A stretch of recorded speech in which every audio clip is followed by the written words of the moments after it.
Hello guys, कैसे हैं आप सब लोग। मैं हूं आपका दोस्त अरसलान और आप देख रहे हैं मेरा चैनल मांगा पिक। हाजिर हूं गॉड लेवल की एपिसोड 15 के साथ।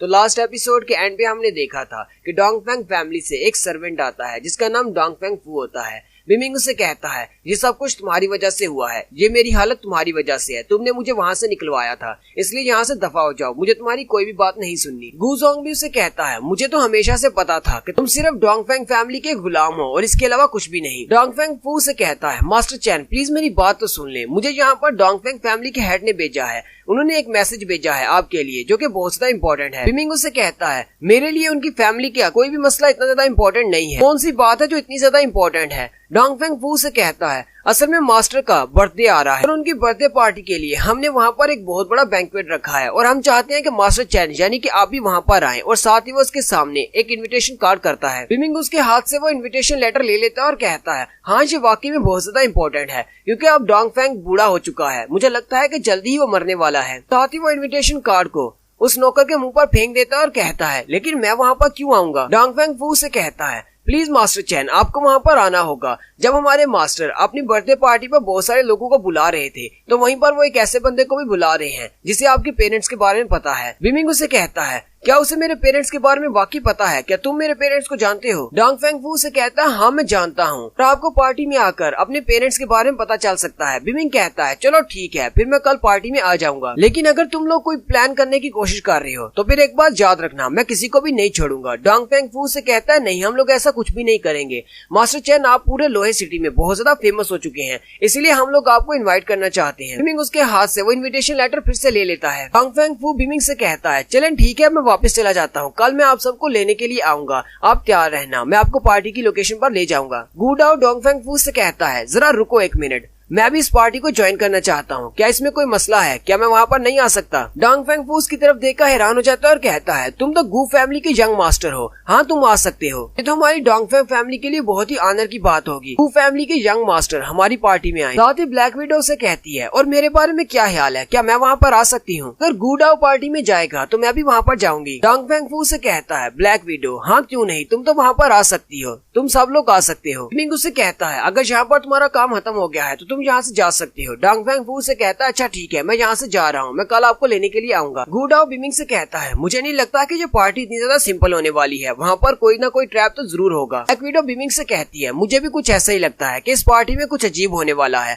अगर वो लोग वाकई में तुम्हारे साथ अपने रिलेशन को बेहतर करना चाहते हैं तो वो तुम्हारे पेरेंट्स के वापस आने का इंतजार जरूर करते हैं। गूडाओ कहता है मुझे लगता है कि तुम्हें इस पार्टी को ज्वाइन करना चाहिए ताकि तुम्हें पता चल सके वो लोग अब तुम्हारे खिलाफ क्या प्लान बना रहे हैं। बिमिंग कहता है पता नहीं तुम लोग ठीक हो या गलत हो, लेकिन अगर मैं उसके हेड से मिल सकता हूँ तो मैं वहाँ पर जरूर जाऊंगा क्योंकि मुझे अपने पेरेंट्स के बारे में बहुत कुछ जानना है। डोंगफेंग फू रास्ते में जाते हुए सोच रहा होता है ये लड़का तो बहुत ज्यादा आगे बढ़ चुका है, गू फैमिली और ब्लैक पगोडा इन दोनों के साथ इसने कब से रिलेशन बना लिया और इनको देखकर तो नहीं लगता कि ये लोग पहली बार मिल रहे हैं। ये जल्दी से जाकर अपने मास्टर को ये सब कुछ बताना होगा। बिमिंग अपने रूम में जाता है और उस इन्विटेशन कार्ड को अपनी फर्नेस में जला देता है और कहता है चलो फिर कल चलकर देखते हैं कि डोंगफेंग फैमिली के हेड ने मेरे लिए क्या ट्रैप्स तैयार किए हैं। साथ ही बिमिंग अपने पास से वो पिल निकालता और कहता है मुझे अब और भी ज्यादा स्ट्रॉन्ग बनना होगा क्योंकि अगर मैं वहाँ पर इस तरह जाता हूँ तो वो लोग बहुत ज्यादा स्ट्रॉन्ग हैं, वो साथ मिलकर मुझे हरा सकते हैं। बिमिंग कहता है जितनी कल्टीवेशन मेरे पास है मुझे लगता है कि मैं इस पिल की पावर को हैंडल कर सकता हूँ, मुझे इसे ट्राई करना चाहिए। और साथ ही बिमिंग अपना मुंह खोलता है और उस पिल को खा जाता है। जैसे वो उस पिल को खाता है वो अपनी छाती पे हाथ रखते हुए वहीं पर बैठ जाता है, जोर जोर से चिल्लाना शुरू कर देता है। स्नोबॉल भी उसे देखकर बहुत ज्यादा परेशान हो जाती है और वहीं पर बैठी चिरप चिरप कर रही होती है कि पूरी बॉडी एक एनर्जी से कवर हो जाती है और उसकी बॉडी ग्लो कर रही होती है, जबकि बाकी के सब नीचे हाल में खड़े होते हैं। शुई भी ये सुनकर हैरान हो जाती है और ब्लैक विडो से कहती है सिस्टर क्या मेरा भाई ठीक होगा, वो इतना ज्यादा चिल्ला क्यों रहा है। ब्लैक विडो उसके सर पे हाथ रखते हुए कहती है तुम्हारा भाई बहुत ज्यादा स्ट्रॉन्ग है, तुम्हें परेशान होने की जरूरत नहीं, सब कुछ ठीक हो जाएगा। गूडाओ ब्लैक विडो से कहता है बिमिंग ने उस मेडिसिन को खा लिया है जिससे और भी ज्यादा मॉन्स्टर्स यहाँ पर आ सकते हैं, अगर तुम यहाँ से चली गई तो मैं अकेले उसको प्रोटेक्ट नहीं कर पाऊंगा। ब्लैक विडो से कहती है लेकिन मुझे ऊपर जाकर देखना है कि बिमिंग किस हालत में है। उसी वक्त ऊपर से एक जबरदस्त रोशनी निकलती है, वो सारे लोग बहुत ज्यादा हैरान हो जाते हैं और कहते हैं ऊपर क्या हुआ, और वो भागते हुए ऊपर चले जाते हैं। फिर वो रूम का दरवाजा खोलकर अंदर जाते हैं। बिमिंग बैठा होता है और उसकी बॉडी से बहुत ज्यादा एनर्जी निकल रही होती है और वो साथ से चिल्ला रहा होता है। शुई भागते हुए आगे जाने लगती है, ब्लैक विडो से रोक लेती है और कहती है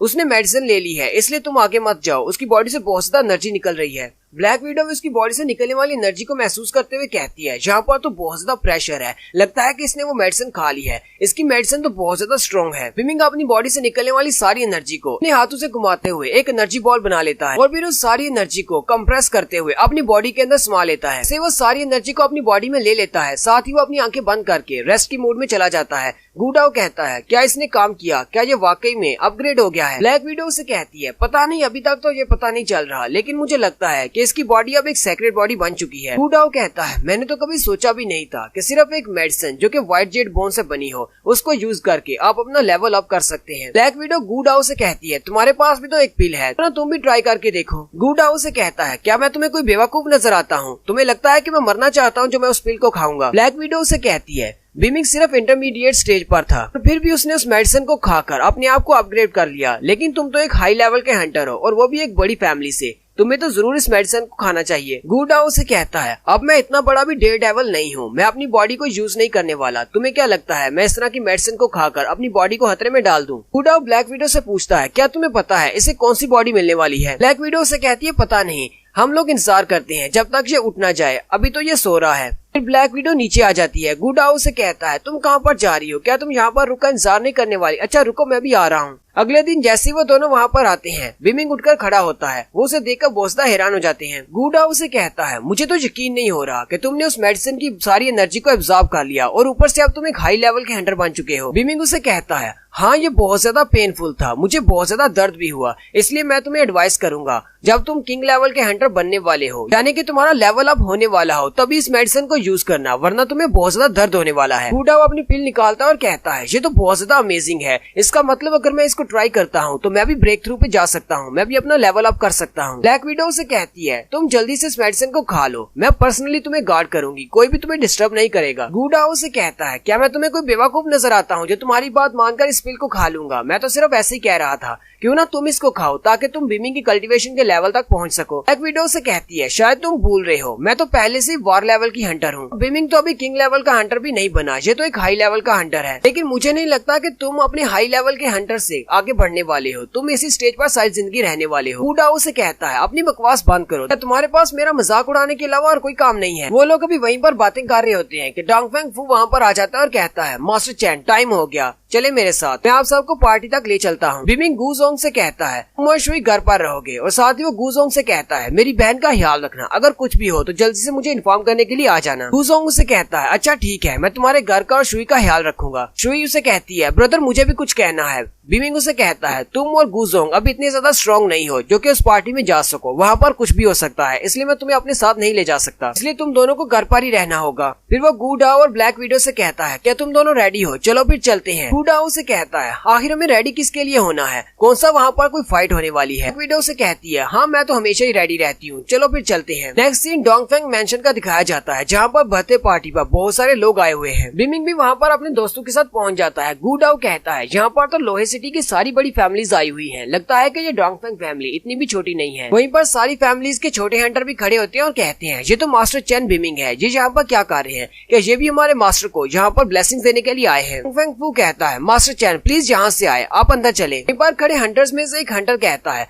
मैंने तो ये भी सुना है जबकि बिमिंग बहुत ज्यादा स्ट्रॉन्ग हो चुका है तो मास्टर डोंगफेंग अपनी बेटी की शादी के बारे में फिर से सोचने लगे हैं कि वो शादी इसके साथ कर दे। बिमिंग अभी अंदर ही जा रहा होता है कि वहीं पर लियाओ एडजियांग भी आ जाता है। ब्लैक विडो बिमिंग से कहती है ये एडजियांग यहाँ पर क्या कर रहा है, एडजियांग ने तो कहा था कि ये होंग फैमिली की शादी पर जाने वाला है, लेकिन ये यहाँ पर बर्थडे पार्टी में क्या कर रहा है। बिमिंग उसे कहता है चलो फिर अंदर चल के देखते हैं ये क्या कर रहा है। बिमिंग जैसी हाल के अंदर जाता है सामने मास्टर डोंगफेंग खड़े होते हैं। मास्टर डोंगफेंग उसे देखकर कहते हैं ओ तो मेरा भतीजा भी यहाँ पर आया है, क्योंकि एडजियांग भी वहाँ टेबल पर बैठा होता है और वो ब्लैक विडो की तरफ गुस्से से देखता है। बिमिंग मास्टर डोंगफेंग से कहता है अंकल डोंगफेंग मुझे पता चला है कि आपको मेरे पेरेंट्स के बारे में पता है कि वो इस वक्त कहाँ पर हैं, तो प्लीज क्या आप मुझे उनके बारे में बताएंगे कि वो कहाँ पर मिलेंगे। मास्टर डोंगफेंग उसे कहते हैं परेशान होने की जरूरत नहीं, जिस बंदे को पता है वो भी यहीं पर आने वाला है, इसलिए आराम से जाकर बैठ जाओ, यही तुम्हें तुम्हारे सवालों के जवाब मिलेंगे। गूडाओ मास्टर डोंगफेंग की तरफ देखकर कहता है मुझे ये बंदा बिल्कुल भी ठीक नहीं लग रहा, इसकी हंसी तो देखो, ये बिल्कुल एक इवल पर्सन है। ब्लैक विडो से कहती है क्या तुम थोड़ा सा ऊंचा नहीं बोल सकते, मुझे तो तुम्हारी आवाज भी नहीं आ रही, क्या तुम इतना ज्यादा डर रहे हो। लिविंग मास्टर डोंगफेंग से कहता है अच्छा ठीक है मैं इंतजार करता हूँ, मुझे नहीं लगता कि आप मुझसे झूठ बोल रहे हैं। डोंगफेंग फू आगे बढ़ता है और मास्टर डोंगफेंग से कहता है मास्टर डोंगफेंग क्या मैं शुरू करूं, मुझे लगता है कि सारे गेस्ट आ चुके हैं। मास्टर डोंगफेंग उसे कहते हैं नहीं अभी नहीं, अभी सारे गेस्ट नहीं आए, थोड़ा इंतजार करो। तो सारे हंटर्स बातें करना शुरू कर देते हैं और कहते हैं